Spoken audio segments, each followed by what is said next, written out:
ఎప్పటి నుంచో ఉన్నది అండర్స్కోర్ చేసి మాట్లాడాడు. ఆ సబ్సిక్వెంట్ డెవలప్మెంట్స్లో ఇవన్నీ చోటు చేసుకున్నాయి. ఆ టూ నేషన్ థియరీ అనేది తీసుకొచ్చిన తర్వాత డివిజన్ ఎక్కువైపోయి జనాలు కాశ్మీర్ని అనుమానంగా చూస్తున్నారు. కానీ మీకు ఒక ఆశ్చర్యకరమైన విషయం ఏంటంటే 250 మంది పాకిస్తానీ నేషనల్స్ అక్రమంగా ఉంటున్న వాళ్ళు, లేకపోతే ఇక్కడ పెళ్ళిళ్ళు చేసి సెటిల్ అయిన వాళ్ళు ఫస్ట్ బార్డర్ దాటించింది Jammu and Kashmir police. We have to appreciate. మన పక్కన హైదరాబాద్లో మన ఇళ్ల మధ్య 8,000 మంది స్లీపర్ సెల్స్ ఉన్నారు. మనం ఒక్కడిని పంపిలే అక్కడికి.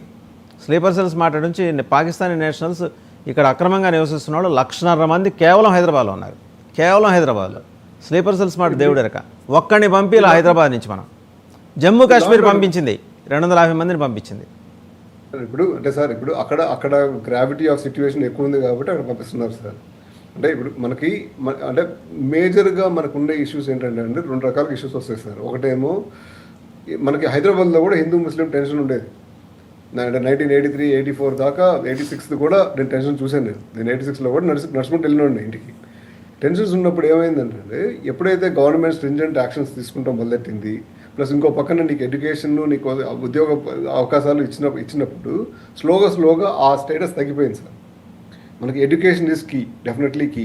ఇప్పుడు జమ్మూ అండ్ కాశ్మీర్లో కూడా మనం ఎడ్యుకేషన్ ఆపర్చునిటీస్ పెంచాలి. జమ్మూ అండ్ కాశ్మీర్ వాళ్ళకి జమ్మూ అండ్ కాశ్మీర్లో ఇందాక మన మోడీ గారు చెప్పినట్టుగానే మనం ఇండస్ట్రీస్ పెంచాలి, ఎంప్లాయ్మెంట్ పెంచాలి, అదర్ ఆల్టర్నేటివ్స్ చూపించాలి.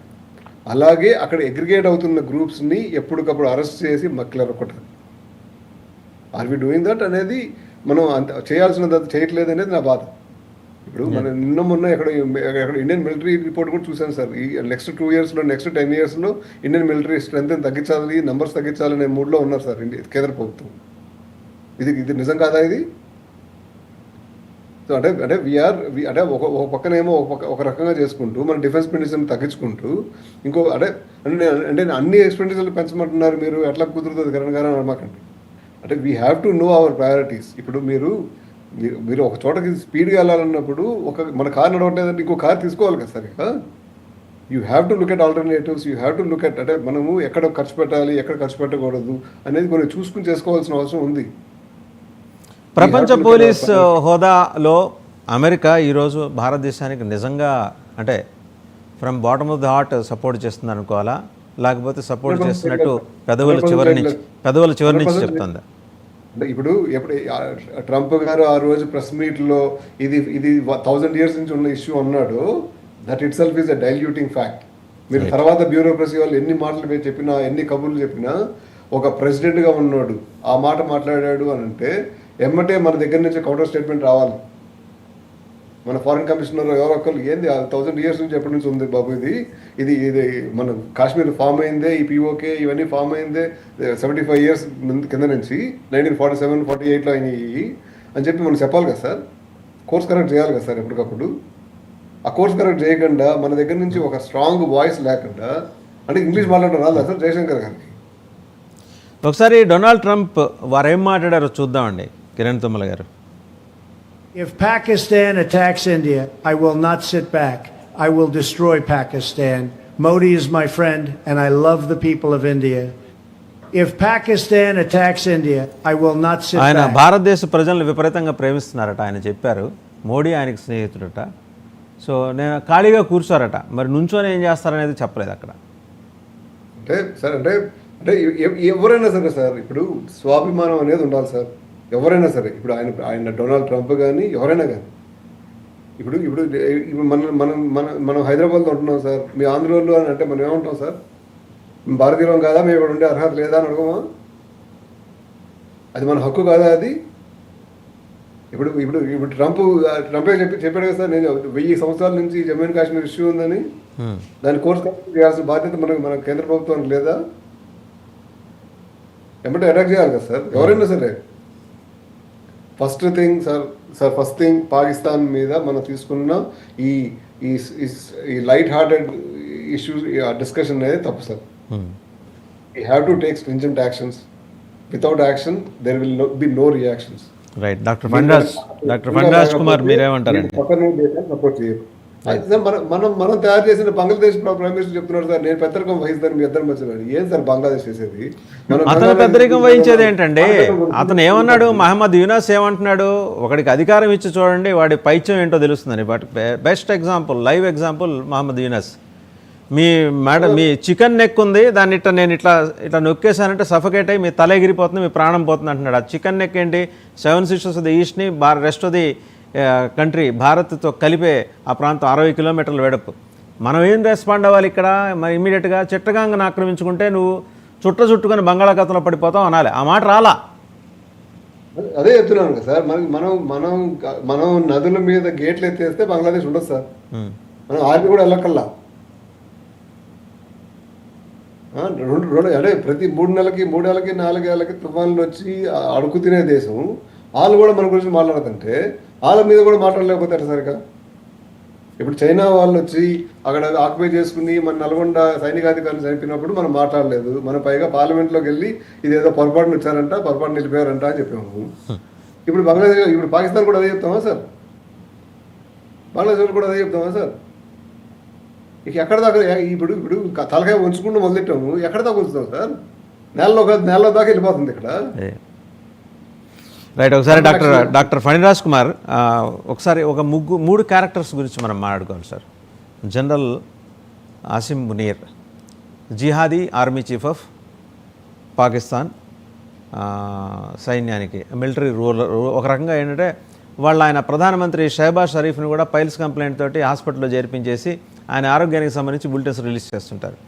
ప్రధానమంత్రిని వాళ్ళే నియమిస్తారు, ప్రధానమంత్రి చేత సంతకాలు వాళ్ళే పెట్టిస్తారు. ప్రధానమంత్రి యాబ్సెన్స్లో ఇండస్ వాటర్ ట్రీటీకి సంబంధించి అర్జెంట్ మీటింగ్ పెట్టేసి 4 ప్రావిన్స్ చీఫ్ మినిస్టర్లకి డైరెక్షన్స్ ఇస్తారు. మీ దగ్గర ఉన్న 1 లీటర్ నీళ్లు జాగ్రత్తగా వాడుకోండి, 1 సంవత్సరం పాటు రోజుకో చుక్క చప్పని తాగండి అని చెప్పి డైరెక్షన్స్ ఇస్తారు. ఇతను ఇప్పుడు హైడౌట్లో ఉన్నాడు.